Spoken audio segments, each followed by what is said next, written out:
राधे राधे मेरे प्यारे भाइयों बहनों माताओं व बंधुओं, संस्कार की बातें चैनल में आपका स्वागत है। बंधुओं, आज सोमवार के दिन मैं आपके लिए लाई हूँ भगवान शिव की कथा। बंधुओं, आज सोमवार के दिन यदि आप भगवान शिव की इस कथा को सुनते हैं तो भगवान शिव शीघ्र आपकी हर मनोकामना पूरी करेंगे। बंधुओं, पूर्ण विश्वास, सच्ची निष्ठा और एकाग्र मन के साथ ही पूरी कथा को सुने ताकि आपको पूर्ण फल की प्राप्ति हो सके। बंधुओं, यदि आपने हमारे चैनल को अब तक सब्सक्राइब नहीं किया तो जरूर करें और बेल आइकन दबाना ना भूलें ताकि आपको हमारी आने वाली सभी वीडियोस की जानकारी सबसे पहले हो सके। बंधुओं, वीडियो को पूरी सुनने के बाद कमेंट बॉक्स में जय शिव शंकर भोलेनाथ जरूर लिखें। लक्ष्मी सहित भगवान विष्णु शंभू के पास हाथ जोड़कर खड़े हुए और बोले, देव देव महादेव दया सागर प्रभो तात, आप संपूर्ण जगत के पिता हैं और सती देवी सबकी माता है। आप दोनों सत्पुरुषों के कल्याण और दुष्टों के दमन के लिए सदा लीला पूर्वक अवतार ग्रहण करते हैं। यह सनातन श्रुति का कथन है। आप चिकने नील अंजन के समान शोभा वाली सती के साथ जिस प्रकार शोभा पा रहे हैं, मैं उससे उल्टे लक्ष्मी जी के साथ शोभा पा रहा हूँ। अर्थात सती नीलवर्णा तथा आप गौरवर्ण हैं, उससे उल्टे मैं नीलवर्ण तथा लक्ष्मी गौरवर्णा है। नारद, मैं देवी सती के पास आकर ग्रह सूत्रोक्त विधि से विस्तार पूर्वक सारा अग्नि कार्य कराने लगा। मुझ आचार्य तथा ब्राह्मणों की आज्ञा से शिवा और शिव ने बड़े हर्ष के साथ विधि पूर्वक अग्नि की परिक्रमा की। उस समय वहां बड़ा अद्भुत उत्सव मनाया गया। गाजे बाजे और नृत्य के साथ होने वाला वह उत्सव सबको बड़ा सुखद जान पड़ा।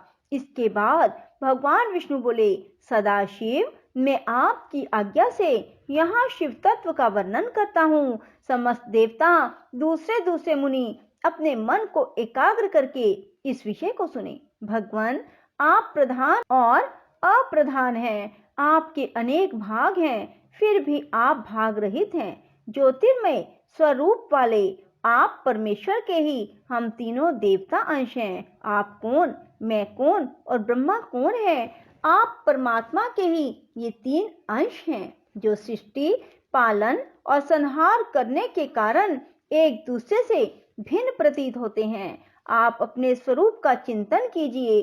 आपने स्वयं ही लीला पूर्वक शरीर धारण किया है। आप निर्गुण ब्रह्म रूप से एक हैं। आप ही सगुण ब्रह्म हैं। हम ब्रह्मा, विष्णु, रुद्र तीनों आपके अंश हैं। जैसे एक ही शरीर के भिन्न भिन्न अवयव मस्तक, गीर्वा आदि नाम धारण करते हैं तथापि उस शरीर से भिन्न नहीं है, उसी प्रकार हम तीनों अंश आप परमेश्वर के ही अंग हैं जो ज्योतिर्मय आकाश के समान सर्वव्यापी एवं निर्लेप स्वयं ही अपना धाम, पुराण, कुटस्थ, अव्यक्त, अनंत, नित्य तथा दीर्घ आदि विशेषणों से रहित निर्विशेष ब्रह्म है। वही आप शिव हैं। आप ही सब कुछ हैं। ब्रह्मा जी कहते हैं, मुनीश्वर, भगवान विष्णु की यह बात सुनकर महादेव जी बड़े प्रसन्न हुए। इसके बाद उस विवाह यज्ञ के स्वामी परमेश्वर शिव प्रसन्न हो लौकिकी गति का आश्रय ले हाथ जोड़कर खड़े हुए मुझ ब्रह्मा से प्रेम पूर्वक बोले। शिव ने कहा, ब्रह्मन, आपने सारा वैवाहिक कार्य अच्छी तरह संपन्न करा दिया। अब मैं प्रसन्न हूँ। आप मेरे आचार्य हैं। बताइए आपको क्या दक्षिणा दूं? सूर्य ज्येष्ठ, आप उस दक्षिणा को मांगिए।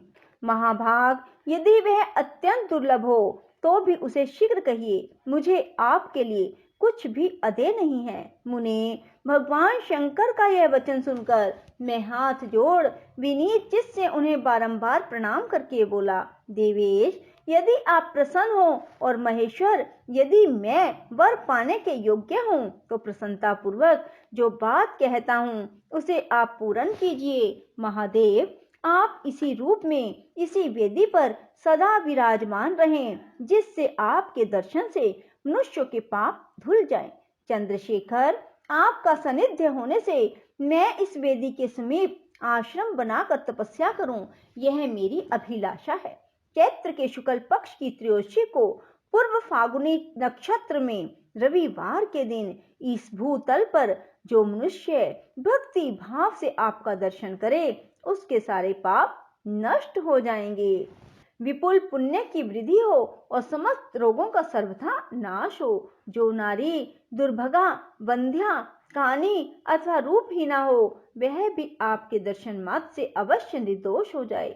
मेरी यह बात उनकी आत्मा को सुख देने वाली थी। इसे सुनकर भगवान शिव ने प्रसन्न चित्त से कहा, विधाता ऐसा ही होगा। मैं तुम्हारे कहने से संपूर्ण जगत के हित के लिए अपनी पत्नी सती के साथ इस वेदी पर सुस्थिर भाव से स्थित रहूंगा। ऐसा कहकर पत्नी सहित भगवान शिव अपनी अंश रूपनी मूर्ति को प्रकट करके वेदी के मध्य भाग में विराजमान हो गए। इसके बाद स्वजनों पर स्नेह रखने वाले परमेश्वर शंकर दक्ष से विदा ले अपनी पत्नी सती के साथ कैलाश जाने को तैयार हुए।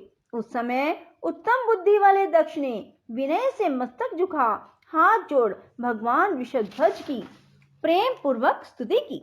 फिर श्री विष्णु आदि समस्त देवताओं, मुनियों और शिव गणों ने नमस्कार पूर्वक नाना प्रकार की स्तुति करके बड़े आनंद से जय जयकार किया। इसके बाद दक्ष की आज्ञा से भगवान शिव ने प्रसन्नता पूर्वक सती को वृषभ की पीठ पर बिठाया और स्वयं भी उस पर आरूढ़ हो वे प्रभु हिमालय पर्वत की ओर चले।